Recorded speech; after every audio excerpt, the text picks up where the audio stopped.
And with that being said, we have somebody that's quite an expert on this and can be helpful for anybody that struggles with their inner peace, so to speak, so they can be a gift not only to themselves but anyone else they encounter.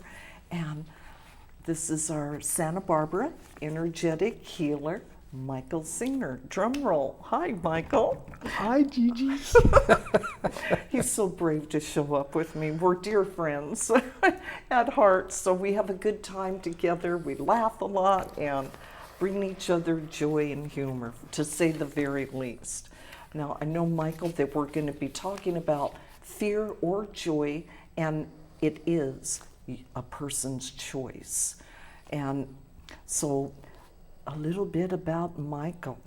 Okay, I have quite a write-up about you, Michael. Oh, yeah. As you know. At any rate, Michael, once again, is known as a Santa Barbara healer. And though he is quick to point out that he is an intuitive and he is able to assist people in their own healing. And Michael says that true healing comes from within, and it's up to you if you want to change or get rid of. He has been in private practice now that I know of for about 25 years and is the only person I have heard of that guarantees after a session that you will feel better or the session is free. And I know that you work with emotional, physical, sexual, and spiritual issues that people are having, and that you also come from the belief that everything is energy, which is either moving or not, and when it is stuck, that is when a person can experience pain. Now, I know that when working with Michael, he is like your guide, pointing out the different beliefs and ideas that you have and had most of, not all of your life. And many of these beliefs stop you from living the life that you long for. Michael helps a person let go of both the images and associated beliefs. And he poses questions like, why do you settle? And do you think you deserve better? Were you told not to shine and stand out? Or that you were too much or not enough? And I know, Michael, that you believe that what you think is what shows up in a person's life. And if you do not think that you deserve better, then you will never feel free, better, or find the joy that we all do, in fact, long for. I love that word. And I love the fact that your name brings light, Michael. That is smoking hot. Smoking. Exactly. Thank you, Gigi. That's very kind of you. I could say a lot more too, but I know, but hey, we only have an hour. There you go, reality. Now, Michael, I and some of my girlfriends, once again, we just love to play with you with a lot of questions that I know you're open for. You know, I'm sure you've heard everything before, but there's always new. Always new. Always new and exciting. Yeah, okay, showtime.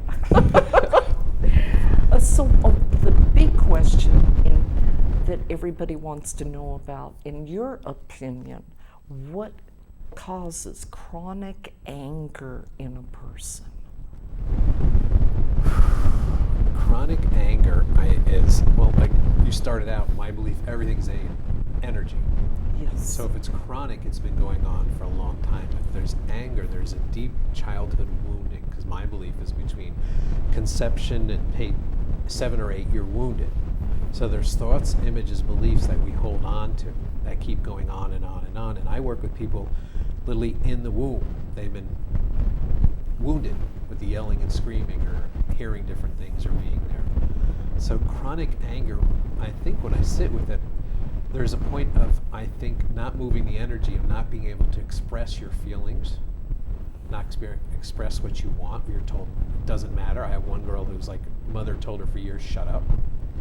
So she's not allowed to feel sad, anger, mad, anything. So she stuffed her emotions. So the human being has anger, sadness, rage. It has this. So chronic, to me, it's stuck energy that hasn't been moved. And there's many different ways of moving it, but if it's keep recycling, there's a point where you have to go through it, not around it, go over it. Find out what the anger is. Witness is healing is my number 2 statement. Witness, where's the anger? What's coming up? What's bringing it? What's triggering you? Because everybody you meet is a mirror. Everybody you meet is a teacher. And if you're angry around somebody a lot, what is the lesson? What is being triggered? So chronic anger, it's kind of like in the picture, it gets like a balloon just flying around.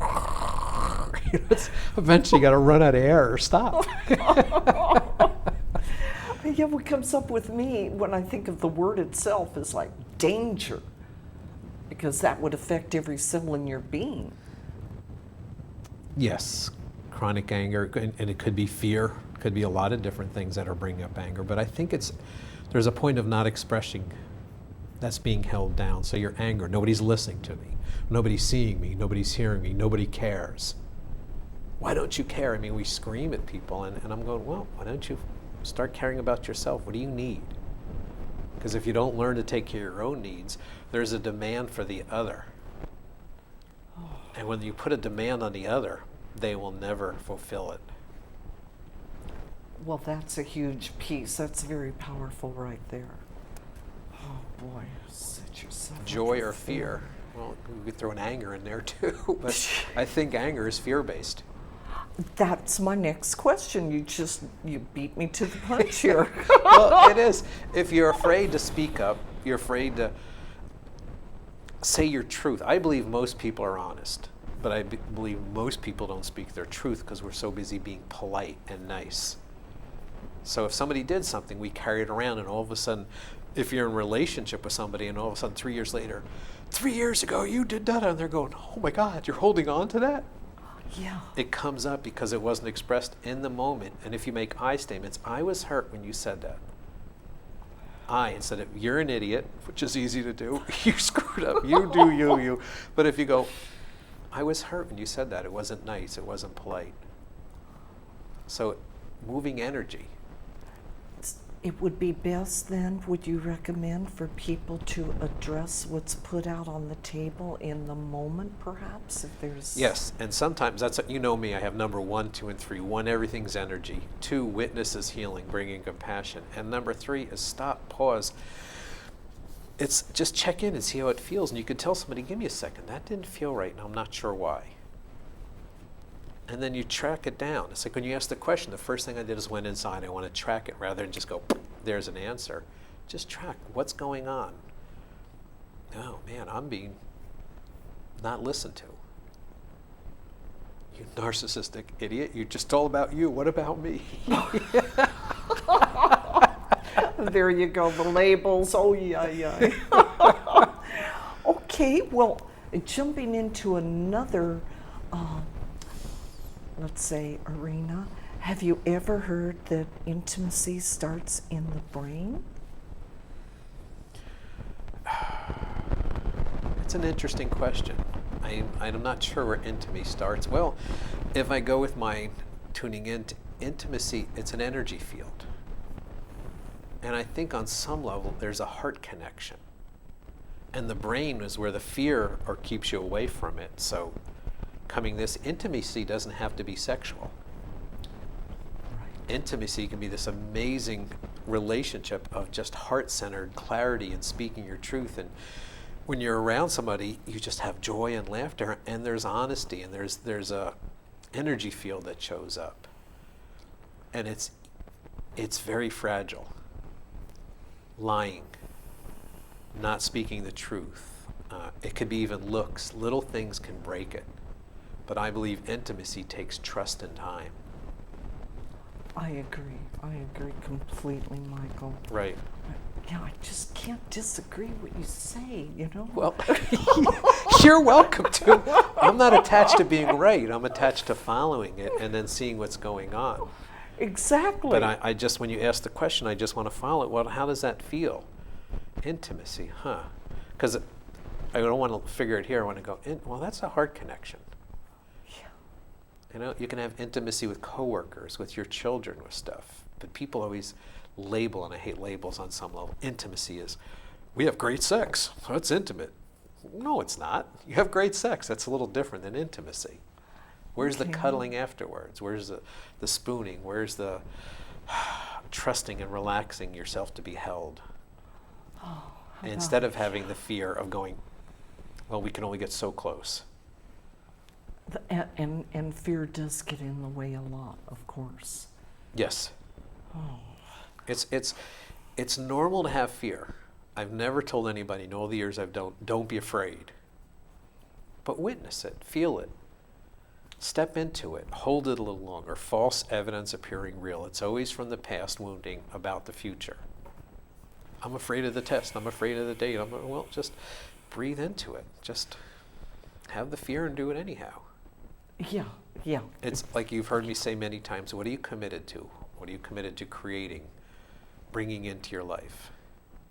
And we're all afraid. I don't want to go on heights anymore. I used to be able to scamp up. Now it's like, no.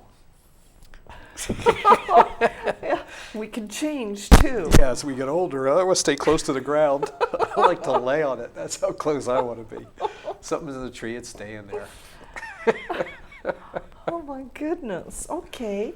Well, I know, people, well, myself as well, the part of the brain, I'm curious. It has a fear of the joy of, let's say, sexual intimacy. Right. Joy is a tough one. I truly believe our mission in life is to find joy, to be joyous. Because with that is intimacy, is grace, is connection, is gratitude. It comes naturally with joy. So there's no roadway into joy. See, the way I look at it, if joy is your goal, what stops you? Well, I don't like this person. I don't like hanging around. Well, stop. Stop taking their phone calls. Say, you know what? No. I don't like this food. Well, then don't eat it. The way you find out is you go down past and say, this doesn't work, this doesn't work. You've heard me say many times, there's no mistakes. There's lessons to be learned. You have to eat a peach to see if you like a peach. You have to sleep with somebody to see if it works or not.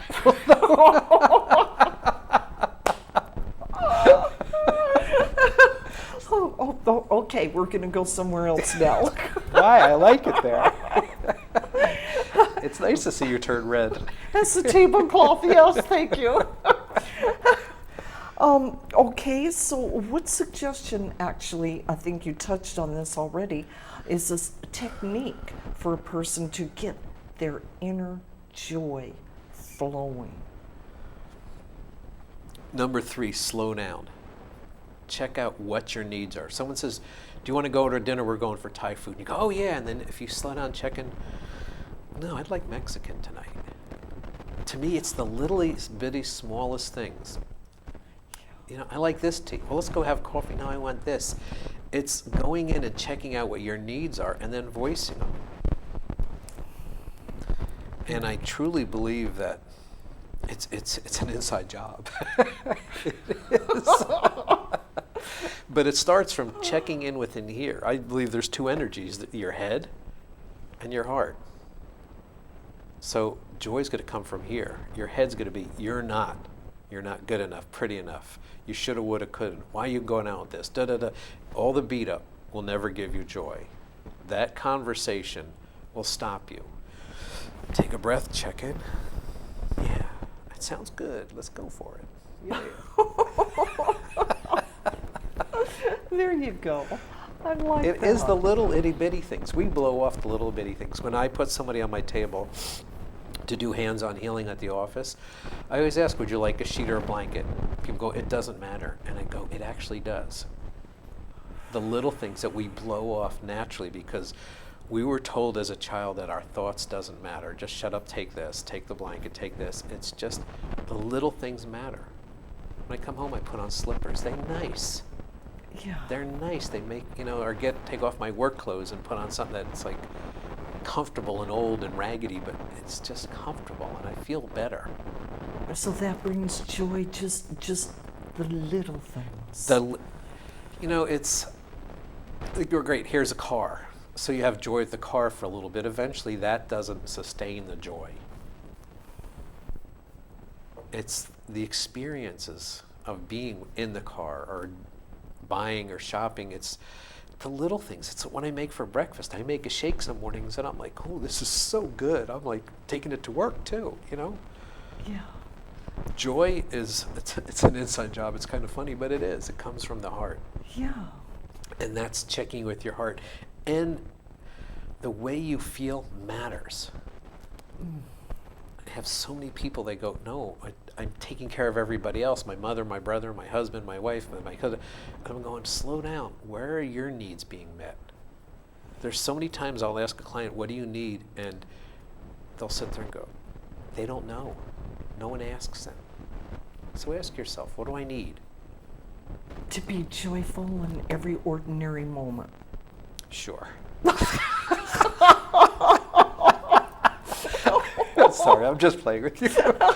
But you know, to me, joy is like taking the day off and sitting around watching TV and Netflix. I get joy out of that occasionally. Now, I don't go overboard and do it, but occasionally a day off or doing it or sitting on a tree. Or, it doesn't have to be doing the laundry or cooking. Or joy can be the smallest thing. It's the other day, I didn't have a client till 1. I stayed in bed and I kept rolling over and I just lied there in the village. She says, all right. And I looked at the clock. It was 10 a.m. I'm going, wow, I couldn't believe I did that.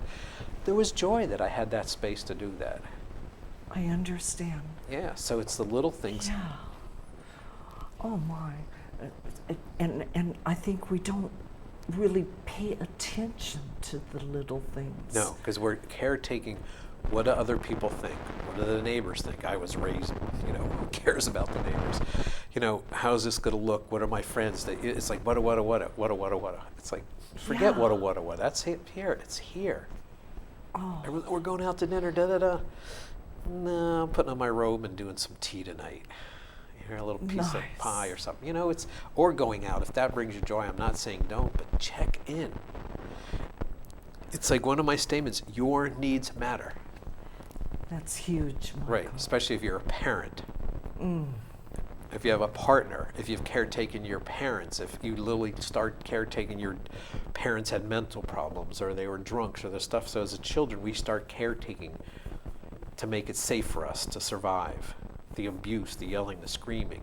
And we just carry that on into adulthood. Then we become, I'm not trying to go into categories, but Right. codependent or Yeah, there's codependent, dependent, there's a million different ways of putting Yeah. it on and stuff. And, you know, I don't like labels, but I think we're all codependent on each other. I need people. yeah. I need someone's hand to hold. I need someone to go, nice job, or like your shirt, or your hair looks pretty. I need that. I like it as much as the next one. I'm not a self-sufficient unit. You know, I need that occasionally. We all need to be stroked a little bit Yes. and acknowledged, even a thank you. Oh, that's huge, yes. How often we don't give the appreciation even in words to another person. Right, even a smile. I do that to strangers all the time. It's a person at the store ring me up. I say, thank you, that's so nice of you. I'm like, oh, you're welcome. They're like, not used to that. Yeah, yeah. It's kind of startling these Right. days, isn't it? It is. So it's, instead of like, hi, how you doing? Fine, and you? And then you go on your way. It's like there's no connection whatsoever. Yeah. It's like, blah, blah, blah, blah, blah. Yeah. Good to go. Yeah. Well, okay. So when a person is indeed feeling that joy within themselves, how can they sustain that with another person, I'm just saying, that approaches them with a negative energy or attitude? Well, it depends on how much you're willing to let somebody else influence you. Now, when there's people or some people I like being around, with you, we're just joyful. It's just the energy field, but it just reflects what's inside me. So if you're negative, or I run into somebody who's negative, and I have a lot of people in depressed or sad, I've had people come in and just cry and just want to be held and going through that. I maintain my joy, my energy field. And if you smile, or if I just use bad humor, crack jokes, it's like, all right, you know, I can make them laugh or smile. And if not, I had someone ask me a long time, or tell me one time ago, you laugh at your own jokes? I go, yeah, I'm funny. If you don't think so, that's your problem.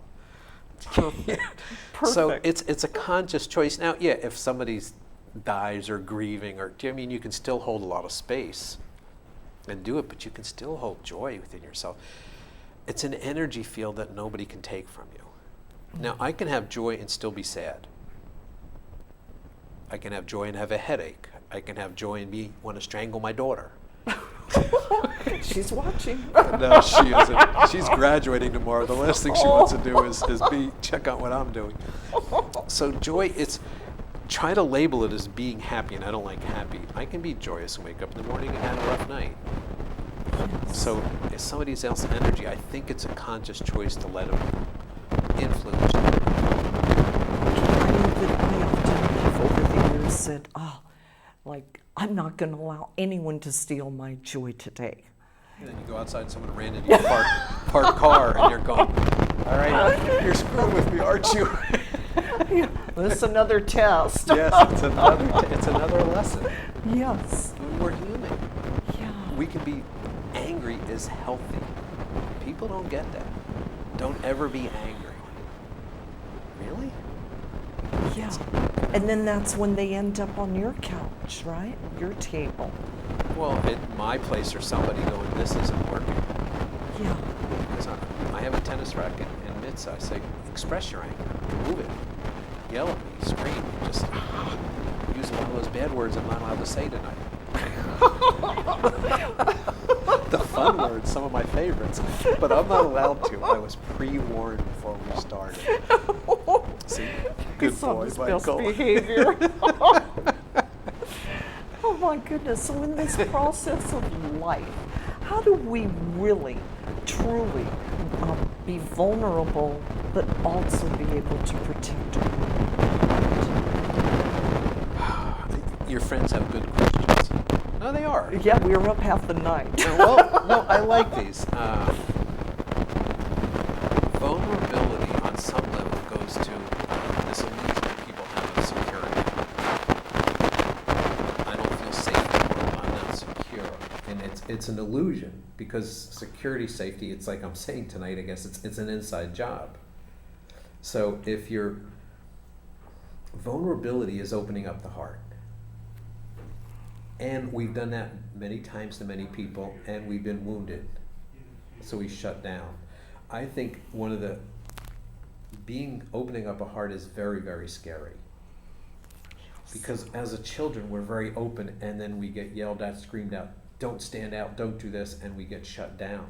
So we meet somebody and we have this energy of falling in love or da-da-da connection.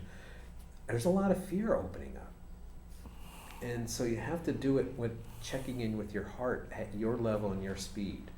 Someone will come in my office and say, I trust you. On our first session, it says, no, you don't. You don't know me. I'm some putz from Jersey. What do you know about me?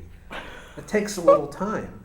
And then through working together, we build up a connection of safety, and then there's the opportunity to be vulnerable.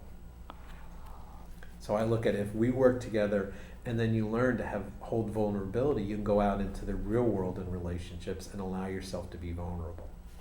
But it's scary to be vulnerable. We've all been wounded. Isn't My that the 15-year-old truth? son's had his heart broken a few times. You know, it's part of growing up. Oh, so we're still growing. I get it. I think if we're still here, Yeah. we're still here for lessons to learn. And I believe our lessons are to become joyous in our life. I think that's my belief in God, Jesus, Buddha, Mother Earth, tree, whatever you want. I want you to have joy. Joy, there's intimacy, there's gratitude, there's connection, it's like an energy field that people will pick up on. And if something's annoying you, cut it out, move it on. Yeah. People hold on to relationships out of fear. How am I going to eat? Where am I going to live? I have people in their early 20s, I'll never meet somebody again. I'm going, oh my God. I have people in their 80s go, I guess you can meet anybody. But if you keep saying no, that stops your joy. You're feeding the fear. Name your show, Fear or Joy. It's a conscious choice, and I literally look at fear, joy. And the middle is the throat, or the throat chakra, so we don't speak our truth, so we stay in our head. Yes. We go into calculate, how am I going to be safe? How am I going to get a free meal? How am I going to get hooked up? How am I going to get this and that? Do you mean, or how am I going to pay? So we go here, and My motto for years is trust and surrender. When I had no money to pay bills, it shows up. I trust in God. It all works out. Letting go of our pictures. Yes, yes, and that even equals more joy. It feeds itself. Yes, there you It go. feeds itself. I'd say it literally came to my life in the last 3 or 4 years of having true joy on a daily basis. And I kept going, when's the other shoe going to drop? And I'd still be pissed or yell and angry or have a headache, and then I'm still here. I'm still joyous. Wow. Yeah. It just becomes part of your breathing. Oh, I like that, to be joyous in spite of. In spite of the insanity going on. I don't watch the news. News is all fear-based. It's heartbreaking. Absolutely. So if you're sitting watching the news all the time I don't care if you love the president or hate it, or the shootings or all the disasters, that feeds your fear of safety in the world. And there's no joy in that. Turn off the TV, Yes. go sit outside, hug a tree, sit on the ground.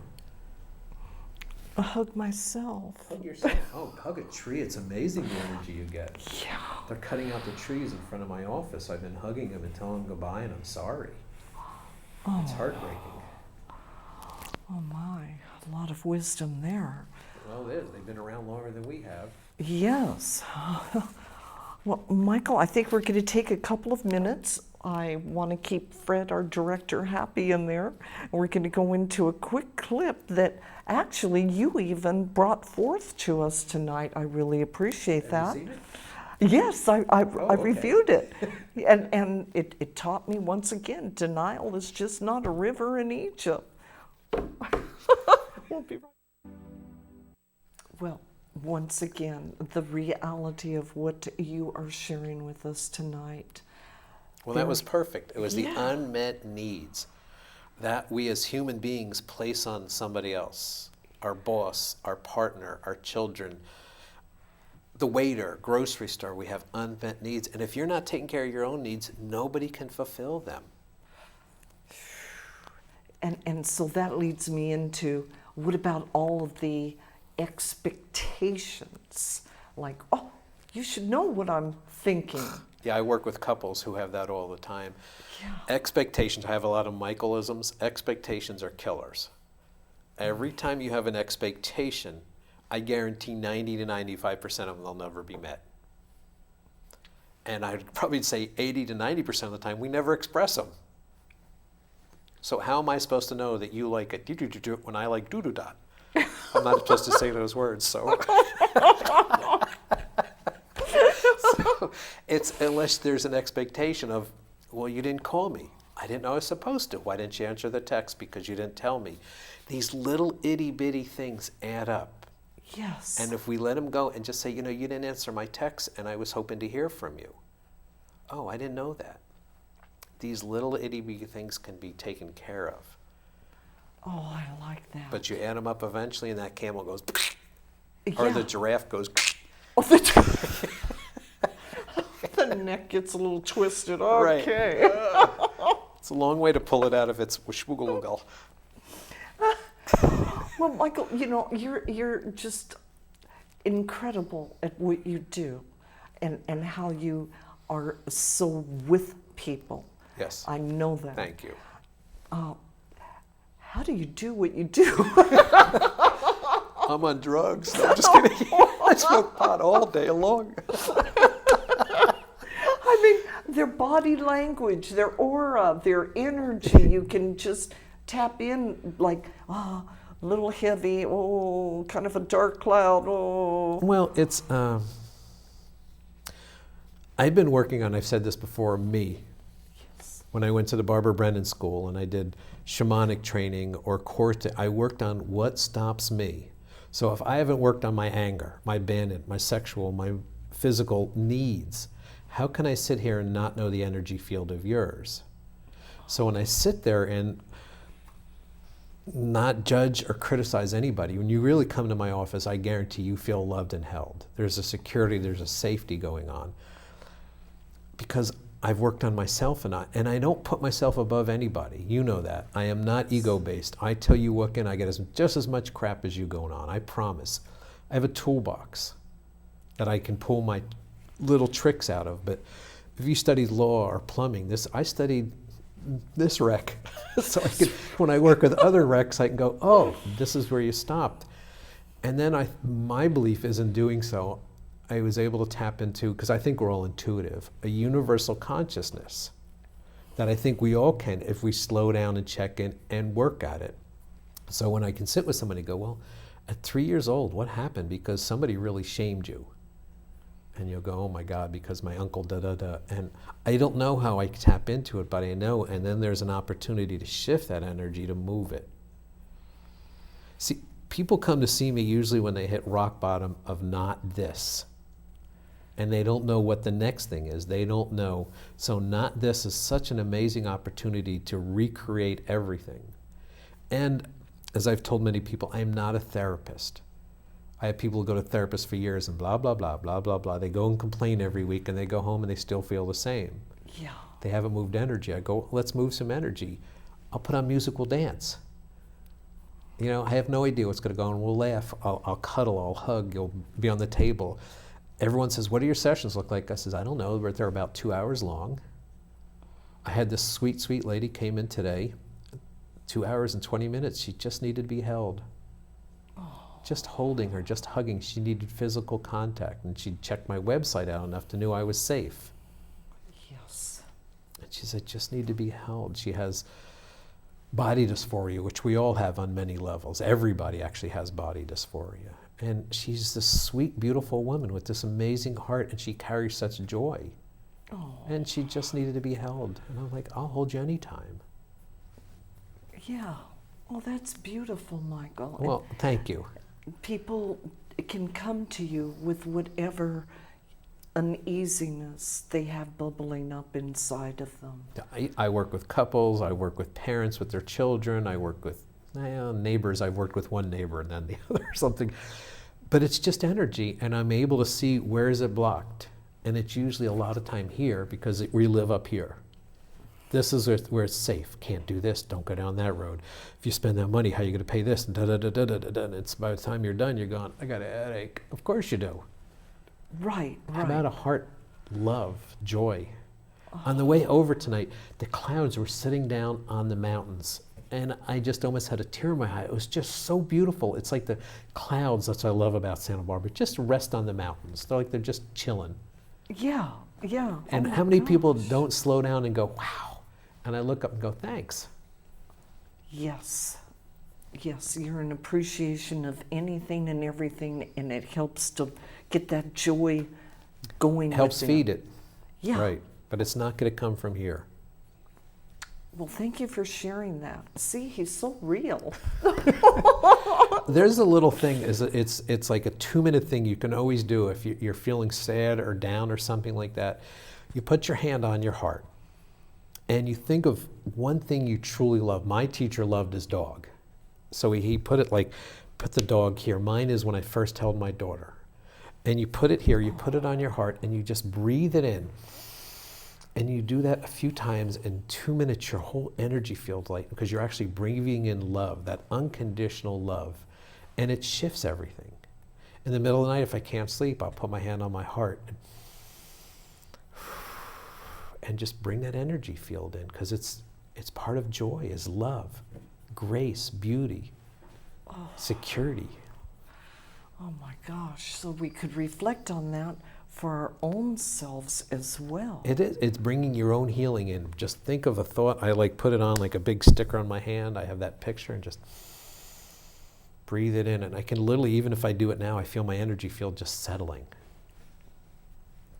I can feel yours settling as I do it too. Yeah, I'm getting excited Yeah. about all those Just by bringing mental that energy, moments I can feel your energies going, You're going to need a cigarette if we keep doing this. Well, occasionally I enjoy that. Or you, it's probably a cigar. Who knows? Oh, yeah. See? Because you're Gigi. Well, okay, so now this brings me right into the next question that me and the girls created. Is energy contagious? If so, how does energy really get transferred to one person and another? Energy is contagious. In my training, there's what's known as harmonic induction. So if somebody comes in, they're expanded, they're crying, they're just out there, da da da. So I start taking breaths, and I work with, it's called my heart and grounding. So I bring in breaths and I ground myself. And I don't even have to tell my person that they're sitting with me, and 15, 20 minutes later, they're going, I'm feeling better.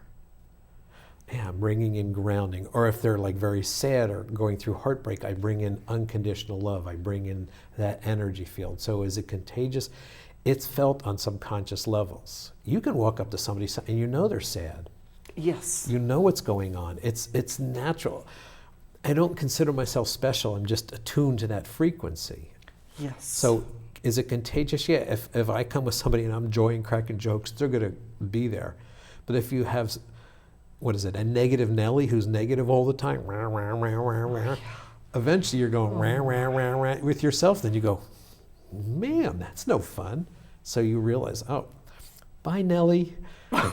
See you in about 6 months, because I've had my fill of negative Nelly. I just made that up. Yeah, that sounds great. It's like, somebody that is like that, you Right. see them coming and you want to run. Bring joy.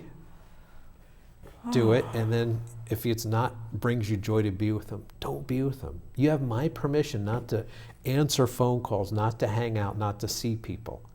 And you might lose a few friends, Yeah. but they weren't friends in the first time. They were just needy people who sucked off you. Yeah. So are we a gift or not? Ooh.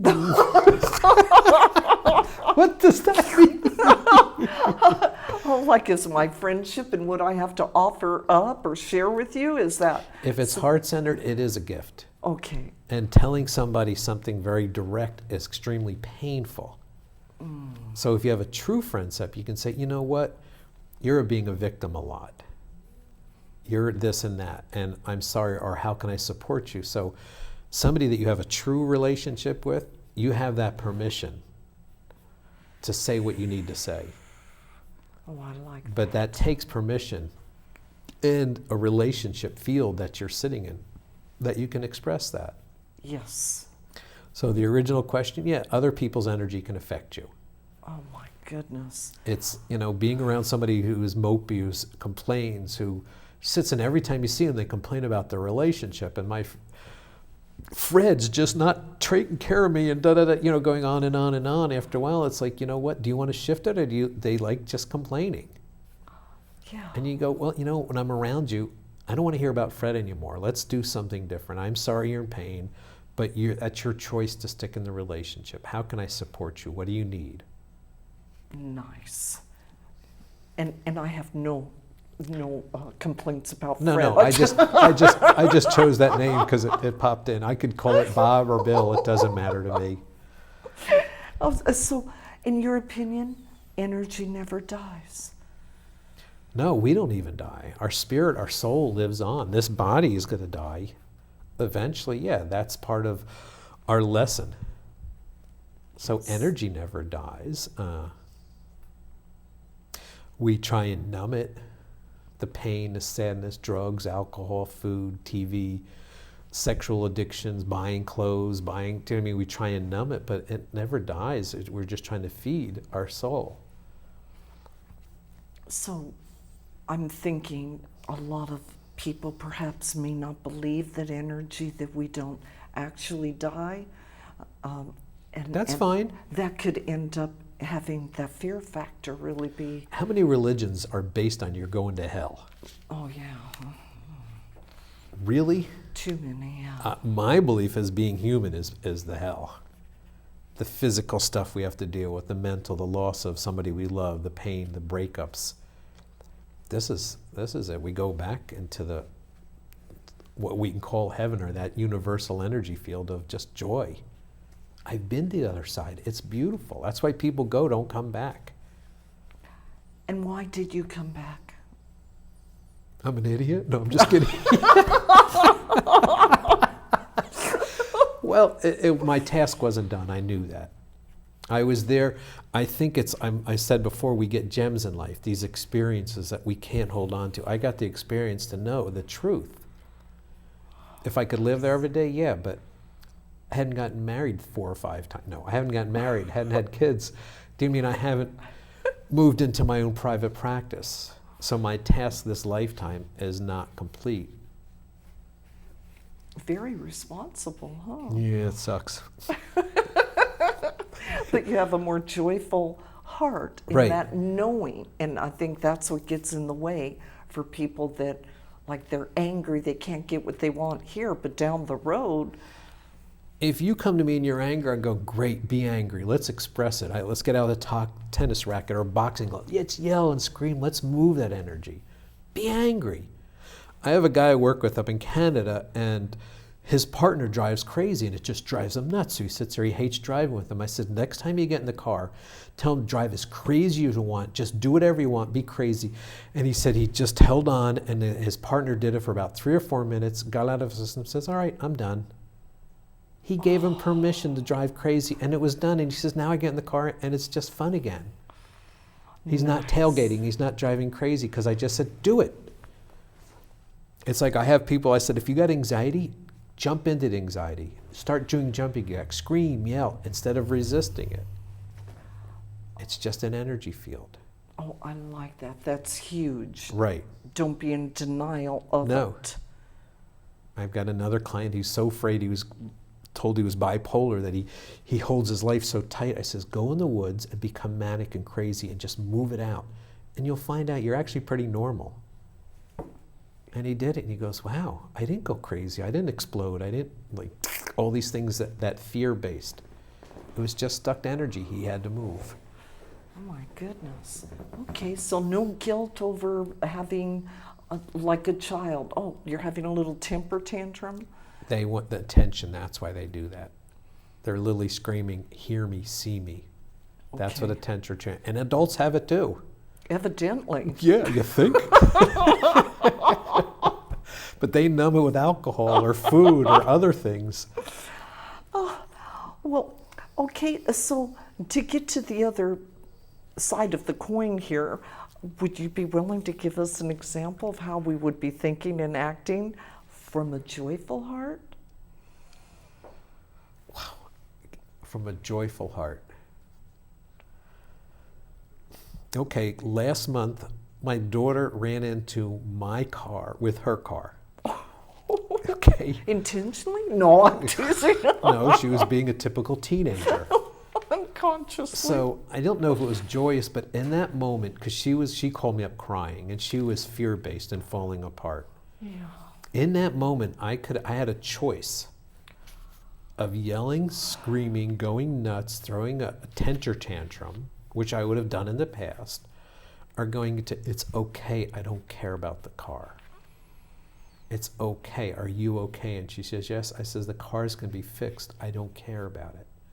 And then later in the day, I was upset.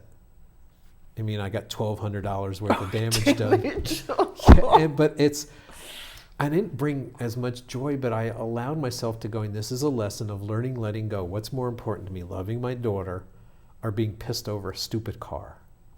Yes. And that's the conscious choice. That's slowing down, going inside and go, what do I need right now? And if I'm going to yell or scream, I'd rather do it with her not around and move the anger, the frustration. And then it's just there. And she came home and I just held her. I said, it's all right. Have a good day, honey. Oh, gosh. So it was a conscious choice. I don't know if that's exactly the example, but that's what popped to me. No, it's like, who's going to cry over spilled milk? You know? Right. Yeah. Most people do. Or they yell and scream. How could you? What's wrong with you? Yeah, oh my God. You know, I've said it many times, there's no mistakes in life. I love that. There's no mistakes. There's lessons to learn, no mistakes. And I could sit here and years ago I would have told you all the things I was ashamed of, or all the things I wish I didn't do, or da-da-da-da-da. And I'm going, you know what? They got me to be the joyous person I am. I had to do them. It's like someone asked me a while ago, how do you know boundaries? I says, because I crossed every one of them.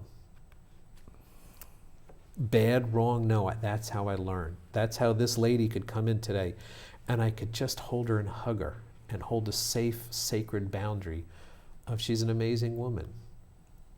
And that's what I also appreciate about you, because you really care and love all the people that do come to you. Oh, I do. Yeah. They're human. They're struggling. Everybody's struggling with something. It's the human condition. Once again. I have not met anybody in my 20, 25 years of doing this who's not dealing or struggling with something. And I am. Everybody does. It's human. It's like I have people come in, la la la la la la la la la. I says, oh man, you've got this condition. And what is it? This is you're human. Well, there you go. You're a beat up in your head. Yeah. You know, aggressive. Oh, gosh. Shoulda, woulda, coulda. I'm not dead. And what happens if you start just saying, I am? Beautiful. I am the most powerful. I am. I'm mad. I'm sad. I'm glad. I'm horny. I'm thirsty. I'm hungry. Okay. Yeah, so that's maybe another thing, instead of going into the past, to be able to really be conscientious and stay in the present and not get triggered with the mindfulness of, well, this reminds me of, and then having it build up because they haven't released the negative energy of the experience of the past. Yeah, and that takes time and patience. I remember my first year at Barbara Brennan School, the freshman class, they said, you're in transference with everybody you meet. And I says, no, I'm not, Mom. So everybody, when you first meet them, there's a transference. You might like them, dislike them, da, da. But when you take time to slow down to truly get to know them, to get out of your head into here, the transference can shift. But when you first meet people, they're tall, they're fat, they're thin, they're this, their car they drive. We make stuff up. Oh, we don't look at their heart and soul. No, we don't slow down. That's it. Slowing down and checking in. What's the truth? What's going on? Oh my goodness, we really get attached to our own stories. And Oh, you're kidding? It's like, I don't know a nice way of putting it, but it's stuck on us. I've been doing years of scraping this crap off to uncover this. Yeah. Yeah. And letting go of stories and letting go of this and that. So really, I know you've mentioned witnessing our own thoughts. Our thoughts, our beliefs, our images, witnessing with compassion. What we do as humans, we witness and then we beat ourselves up. I should have said this. Why'd I do that? Da-da-da-da. I'm not. Da-da. Shoulda, woulda, coulda, da-da. And we start witnessing and beating. Now what happens if you took a piece of paper and for 4 days wrote down all your stuff that you beat yourself up with? After a while, you'd go, oh my God, I am nasty to myself. Yeah. So witness, well, I'm not feeling well, or that wasn't, and just bring in compassion. As you would a wounded child, you would pick them up and hold them and love them. So there's a sense of acceptance. I think it's more than acceptance. It's bringing in compassion. It's bringing in love and joy. You know, it's somebody, you know, it's a nice acceptance, but acceptance to me, when I sit with acceptance, there's acceptance, but there's still some anger behind it. Like, I have to accept this crap. Yeah. So they're cutting down all the trees in my courtyard in front of my office, one of the reasons I rented it. I'm angry, I'm pissed off. I'm accepting it because I have no voice in it. I don't own the office. So there's still anger and sadness about it, and I've been talking to the trees, but it's just, I'm not thrilled about it. Yeah, but you're witnessing your own discomfort of Right. it, of course. And I'm telling the trees, I'm sorry, it wasn't me, it's them, get them back. I'm just kidding. They're the bad guys over there. Yeah, it's not me. Oh my goodness. Well, you know, the human condition that you share, and I know this about you, is that there's a deep understanding. And I just think that's part of the whole healing that you provide for people, whatever issues they come to your office with. Fear or joy, what you started the show, fear or joy? I'd rather live out of joy. I want to go out laughing and having fun, right to the end. Yeah. Oh gosh. I don't want to be afraid of dying or afraid of who's going to take whatever I have. It's like, take it, I'm gone. Oh Gosh, he's adorable. I'd kiss him right now, but we're on air. An air kiss. Oh, Michael, it's such a joy to have you as a guest. Thank you. Oh my God, I had to, really pay him off to get him here tonight, but no. All you had to do is ask. I said, anytime you want, I'm coming. Oh, good. We'll have you back because believe me, us girls have created lots of questions. Thank you for your time and input, Michael. Thank you for all you do, Gigi. See, I'm all filled up with joy. You hold a container for people to come and speak their truth and to help everybody else. Yes, that's the purpose. Thank you. You're welcome. Well, I'd just like our viewers to know you can contact Michael at 805-455-2929, or you can email Michael at santabarbarahealer.com, and he is an energetic healer, and he puts out fantastic things daily on Facebook. Thank you for that. It's a gift. Every day I look for you on Facebook. Good.